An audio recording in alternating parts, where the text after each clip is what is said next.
Oi, pessoal. Bom, hoje é um dia especial. Temos aqui o nosso cafezinho, um momento muito importante para falar um pouquinho sobre remuneração, uma pauta aí muito polêmica, muito interessante e acredito que vai servir tanto para RH, quanto para a liderança, quanto para os próprios colaboradores, né? E hoje a nossa convidada é a Carol Fará, da Sim Salarial. Seja muito bem-vinda, Carol. Muito obrigada, Dirce, pelo convite. Feliz, né? Muito orgulho dessa nossa parceria de tantos anos e agora poder estar aqui com você. Muito legal. Obrigada pelo convite, uma honra. Que isso. Carol, conta pra gente um pouquinho dessa história sua, da história da Sim Salarial, como que você foi parar em remuneração, assim. Pois é. Adoro, sou apaixonada, sou psicóloga de formação, mas eu acho que sempre tive esse viés mais analítico, sempre fui mais chata com dados, com detalhes. E aí, ao longo da trajetória da carreira, sempre que eu estruturei projetos de remuneração, já de cargos, salários, sempre tive uma pulga, né? De onde vêm os dados, que informações são essas, vamos trazer para um lado analítico, para uma estratégia, para um racional. E isso é muito do perfil, né? A gente fala muito do perfil das pessoas e quanto a gente tem carreiras multidisciplinares, faz diversas atividades, mas a área de remuneração sempre fui apaixonada. Então, a Sim Salarial, ela surgiu dentro da minha consultoria, né? Então, ela foi um spin-off quando eu precisei montar um sistema de pesquisa salarial para ter dados confiáveis para olhar para estratégias de remuneração. Então, bastante tempo aí na área, a gente desenvolvendo muitos projetos na área de remuneração e continuando aí crescendo com os dados de salários. Legal. E acho que quem trabalha com RH sabe da importância, né, de ter uma boa estratégia de remuneração e o quanto que isso impacta não só o resultado, o lucro da companhia, mas também como competitividade, né, comparado aos concorrentes. Como é que você vê esse movimento, assim, dentro dos RHs de estruturação cada vez mais forte disso, como um diferencial competitivo? Eu vejo que, assim, eu não vejo mais como uma empresa, independente do porte, não olhar para a área de remuneração, tá? Ainda tem o desafio, por ser um tema dentro de um subsistema de RH que ele é complexo para aprender de ponta a ponta, porque ele envolve estratégia, envolve dados, números, orçamento, remuneração intrínseca, extrínseca, envolve tanta coisa que nem todo mundo, às vezes, tem esse olhar para essa estratégia de remuneração. Mas hoje eu não vejo mais como uma empresa não ter isso como um pilar fundamental para os seus líderes, para os seus colaboradores e para o próprio RH basear as decisões, a governança, a estratégia, para onde eu vou olhar, quais são os meus custos de orçamento, de promoções. Então, sem ter isso, a empresa começa a ficar perdida. Está crescendo bastante esse movimento, mas ainda precisa ter uma importância maior.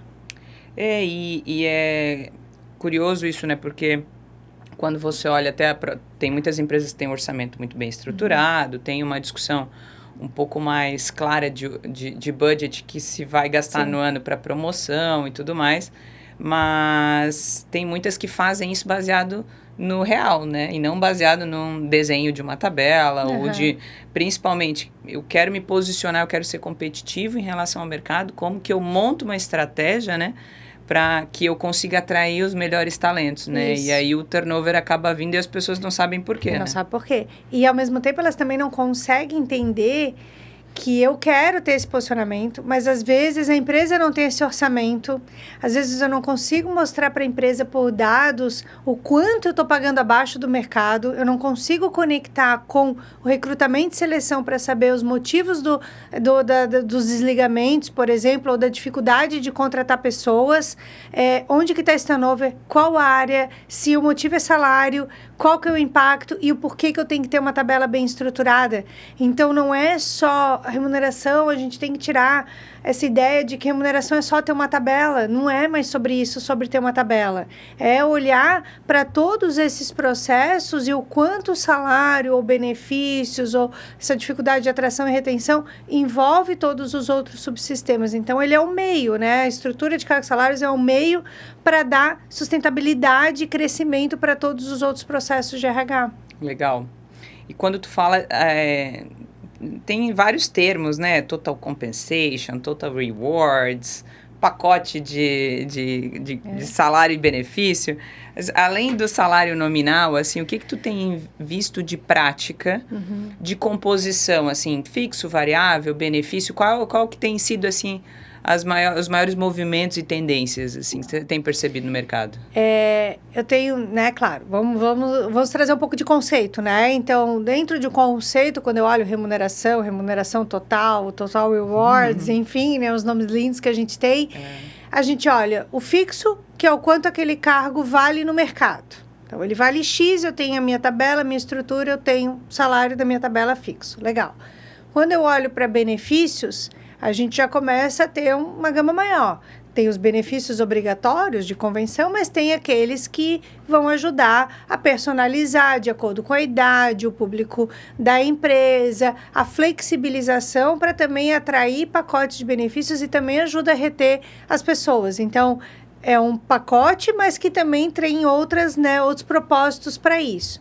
E aí vem o variável. E aí o variável também, ele tem que estar muito claro quais são os propósitos, né, desta remuneração variável. Eu vou pagar uma remuneração variável para quê? Para recompensar o passado, olhando para trás? Ou eu vou criar uma política de remuneração variável para o futuro?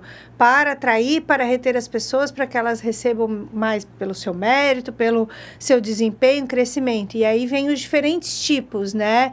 Que existe a comissão, que é mais relacionada a vendas, prêmios e bônus, quando estão atrelados a metas, políticas de incentivos de PPLR, PPR e de longo prazo, que aí tem vários modelos, stock options, vest, entre outros, né? Cada um tem um propósito, cada um tem um objetivo, e quando a gente fala de Total Rewards, nós estamos falando de tudo isso que a gente tangibiliza de alguma forma. Mas a gente também pode falar de uma remuneração muito mais intrínseca, né? Aquilo que realmente move o colaborador dentro daquele propósito, aquilo que está relacionado à cultura, né? A estratégia da empresa, né? As motivações que a gente tem para ficar nesta empresa, e que o salário ela é uma composição, mas o que o salário me proporciona dentro da empresa, como a gente estava conversando sobre flexibilidade, né, sobre autonomia, sobre as possibilidades que eu tenho de carreira, de crescimento, acabam trazendo dentro para a gente olhar para um total compensation, né, esse valor total também. Legal. Eu tenho visto que muitas empresas, quando elas estão nesse processo de autocrescimento, assim, né, normalmente é uma empresa menor, que pela realidade da cidade, do próprio modelo de negócio, paga-se pouco, paga-se abaixo da tabela.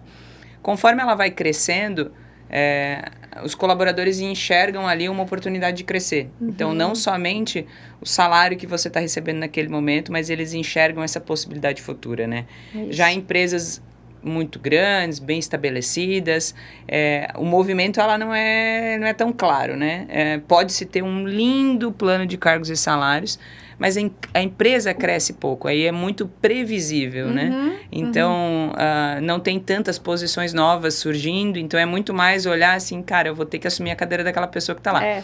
Então, ou eu me preparo para estar no lugar do João, do Pedro, ou espero ele sair, ou enfim. Ele sair, e aí tem um engessamento maior na movimentação, né? Então, eu sinto que os colaboradores, eles também têm esse interesse em sempre estar se movimentando, não necessariamente o reajuste o tempo todo, ou estar ganhando muito bem seja sinônimo de retenção. De retenção, é muito a carreira também, né? Mas as possibilidades de movimentação dentro das empresas, eu vejo que é um diferencial, querendo ou não, né? E eu acho que o grande pulo do gato das empresas, disse, é assim, como que eu mostro isso para ele, né? Como que eu dou a clareza de tudo isso para um colaborador? Por quê? E é o que a gente fala muito da política de governança, de transparência.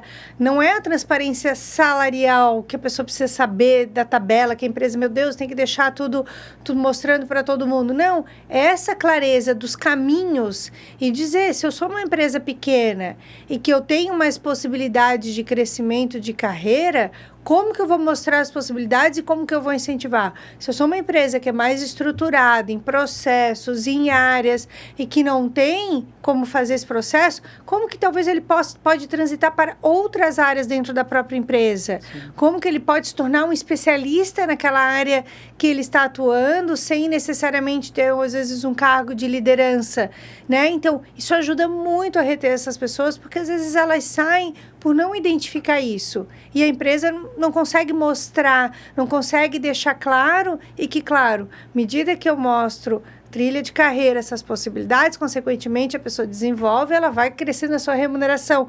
Então, tudo está atrelado para esse conjunto de benefícios de estrutura que a empresa tem.